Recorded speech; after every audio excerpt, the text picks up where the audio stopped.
Hey everyone, welcome back to the Real Estate Rundown here with Marcy, where we meet with top professionals in our real estate industry, and we got a show prepared for you today. Stay tuned.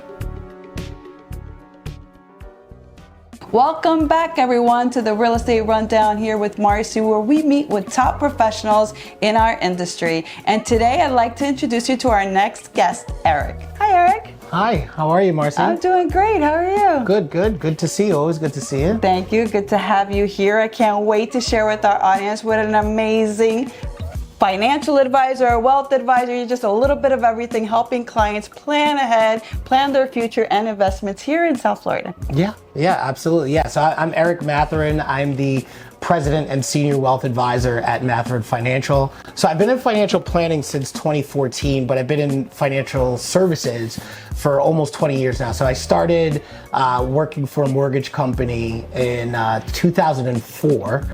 I was 14 years old, right out of high school. I was cold calling for a mortgage company. And so while all my friends were like playing video games, I was getting hung up on by adults, right? So I basically started as a cold caller. I was calling up people on Long Island. So I'm born and raised in New York. And I was calling people from Long Island to ask them if they wanted to refinance their house or buy a home. And then once I got to like my senior year in high school, I started helping out with originations. And then 2008 happened, right? The market crashed. I was getting ready to graduate from high school. And so I said, well, I guess the gig is up. And so went to college, studied finance, and I decided to get into wealth management because during the 2008 financial crisis, I witnessed a lot of families kind of go through some hardship. I mean, millions and millions of Americans lost their home as a result of the 2008 financial crisis. And I wanted to make sure that families never went through that again by making sure that they make the right financial decisions, such as like buying the right home, making sure they can afford it. And so I decided to get into wealth management. Shortly after I graduated college, I got recruited by JP Chase. They asked me to come and work as a loan officer because of my background, but I wanted to get into wealth management. So they said, how about you just kind of work as a loan officer and then network your way through the company. I worked as a loan officer for about a year and a half and then got my licenses, Series 7, 66, Life and Health, and worked for JP Wealth Management for 10 years. Then transitioned over to Citigroup, worked for them for about 2.5 years, and then went and started Mathurin Financial. And the reason why I started Mathurin Financial is because I noticed that like when you're a financial advisor, you're a fiduciary. And what a fiduciary is a financial advisor needs to act within the best interest of the client. And when you work for a corporation is supposed to maximize shareholder value. That's their main goal. And I felt like there was a conflict of interest there. So I learned everything that I needed to learn at these big banks, right? Citigroup and JP Morgan. I got great mentorship. There was great resources there. But then I said, okay, it's time to go off on your own and kind of have more skin in the game, right? Because when you're a financial advisor at these big institutions, their job is to you get middle management that tells you how many clients did you close this month. I don't just sell products, and that's what these banks, again, forgive me, JP Morgan and Citigroup, but I don't sell products. I solve problems, right? And so I feel like at Mathurin Financial, that is what we do. And we have skin in the game because we're invested in your family. We're invested in your financial journey. I know like your dog's name, like your children's names. Like we make sure that we really are a part of the family, and that's how we're able to work as hard as we do for our clients. Wow, I have so many things to ask because you said so many things. Yeah, I know. Strong experience, strong background. First, let's start with how young you started. Yeah. That's insane and an amazing drive in itself to be in an office handling those cold calls at 14. People today, adults can't handle those calls. Right.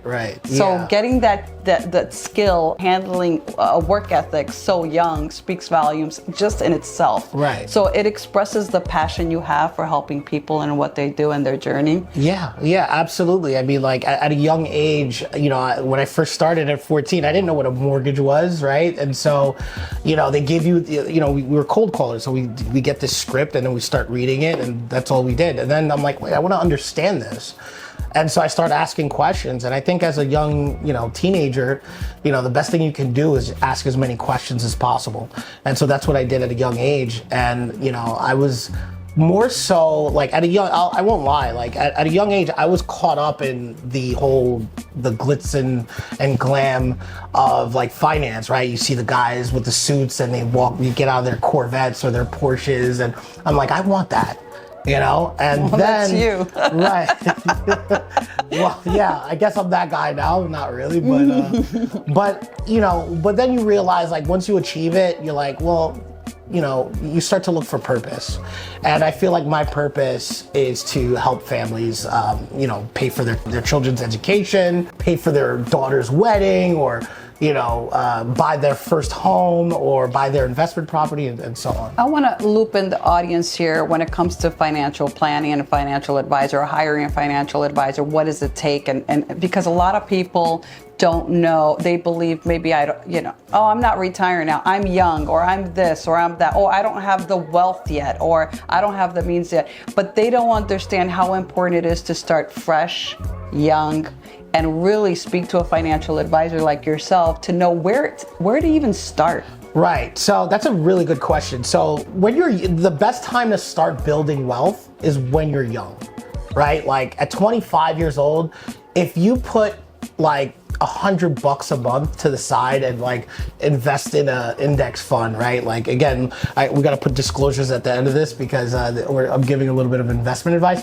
But if you put in like an index fund, $100 a month, you could end up in the next 30 years with a couple hundred, if not $1 million at 25 years old. So the later you start, the harder it is for you to like retire comfortably, buy that first home you want to buy, put your kids through great schools, right? Like pay for their education, and like take those 3 vacations you want to take every year. Every aspect of your life needs to be financed. And my job is to help you figure out ways to finance buying that car, buying that home, putting your kids through school, or whatever it is that you're looking to do.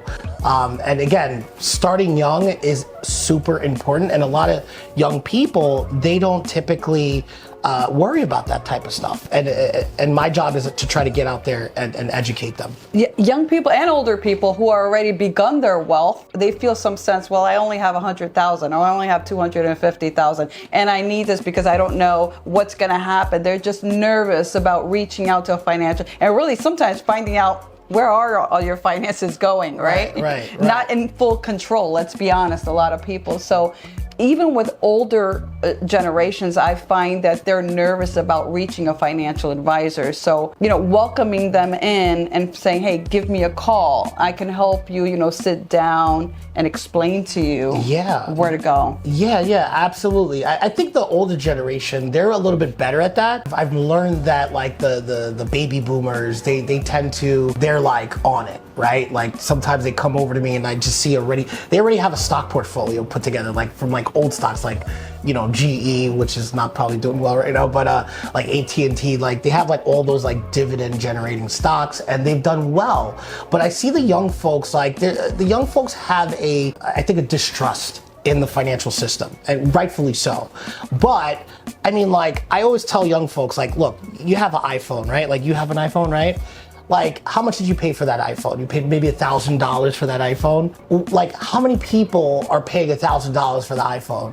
Why wouldn't you want to get your $1,000 back by investing in like Apple, right? Like, if you're wearing Nike, you're going out for a jog and you see your fellow jogger wearing Nike, why wouldn't you invest in Nike? Everybody's wearing Nike, right? So somebody wise once told me pay attention to what people are consuming, especially young people, and invest in that, right? So like when Facebook first came out, right? Like people, like I had friends that were on Facebook, and then when they IPO'd, it's like, why wouldn't you buy Facebook stock? Everyone needs an Eric around them so they know where they're going. Yes. Right? So in our in our industry, real estate industry and finance, they kind of intertwine somehow, That's right? correct, yeah. You know, our business is all about relationships and building these relationships and Sure. servicing them in what we do. And oftentimes we need a resource of like, oh, okay, you need this person, let me refer you to Eric. Oh, you need this person, I know Marcy who could do title closings. And then we just interact with professionals, high quality professionals that could provide the service to handle our clientele throughout the whole transaction. In financial planning, there are many avenues that you can guide the clients. Share a little bit about that, how they're intertwined with real estate.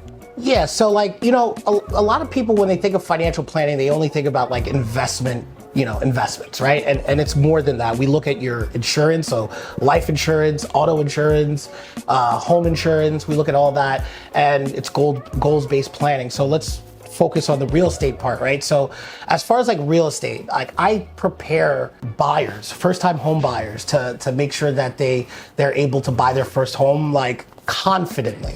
How is that, right? Like I have a background in mortgages.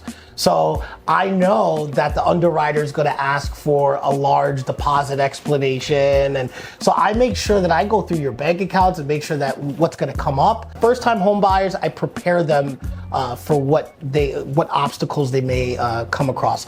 Also, with real estate investors, so people who like to buy investment properties, sometimes they might be a little tight on cash or financing, right? They like to flip properties and whatnot. And I have real estate clients that have investment portfolios with me. And let's say they have a really great stock portfolio that they don't want to sell because we're in a bull market.